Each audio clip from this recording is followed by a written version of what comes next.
lên điệu tin. Câu hát tình là ơi giông đầy chén rượu, vang vọng núi rừng quê hương đẹp mãi. Lời tình yêu giống chu son sao, lời trang khung nàng ban còn mãi. Anh là ơi sao nàng ơi,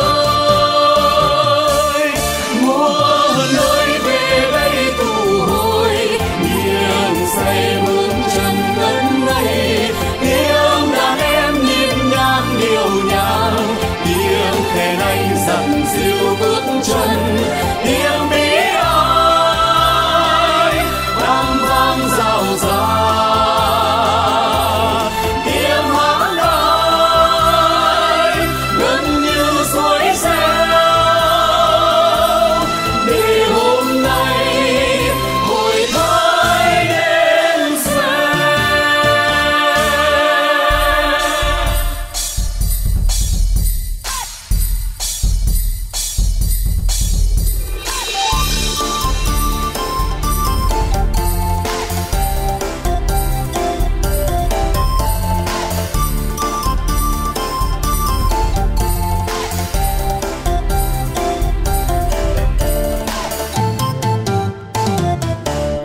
Cuối cùng tiếng khen vang lên điệu tin. Câu hát tình là ơi giông đầy chén rượu, vang vọng núi rừng quê hương đẹp mãi. Lời tình yêu sống chu son sao, lời trang cung nàng ban còn mãi. Anh là ơi sao nàng ơi, mùa nơi về đây tụ hồi, nghiêng say bước chân ngân ngây.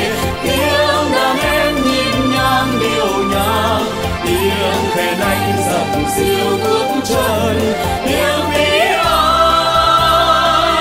đang vang rào rạt, tiếng hát ai gần như suối reo. Để hôm nay hội thái đến xe, để hôm nay hội thái đến xe.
và vui mở hồi, kìa trái đất vui vào hồi. Ta cùng hát lên bên tiếng kèn thiết tha, ta cùng múa vui tung cánh còn bay sang bên nhau. Bên ánh lửa bập bùng kìa đôi bát ai thành thùng, ta cùng đi công trong tiếng cồng ngân say, ta cùng nắm tay trong nhịp xe đêm nay. Tiếng trống hãy hát lên đi núi rừng hò tiếng chim, hãy hát lên đi bản phương hát tiếng cầu như trong bao câu hát. Ta bên nhau trong lòng rộn ràng, em là gái bạn trên, em là gái bạn trên, em là gái bạn mong. Em từ tháng mà về đây, đôi ta gặp nhau đây, tay trong tay cùng vòng xoay. Ta bên nhau trong những điều xe, cầm bút vương về đây cùng xây đắp cho ngày mai. Hoa đào thắm hơn cho ánh điện sáng hơn, ta cùng nắm tay, ta hướng về tương lai mai sau. Ta bước chung dòng sông, hòa chung nước non nghiệp chung, chung một ước mơ ca dân tộc đầy băng, chung một khúc ca, chung nhịp xe quê ta.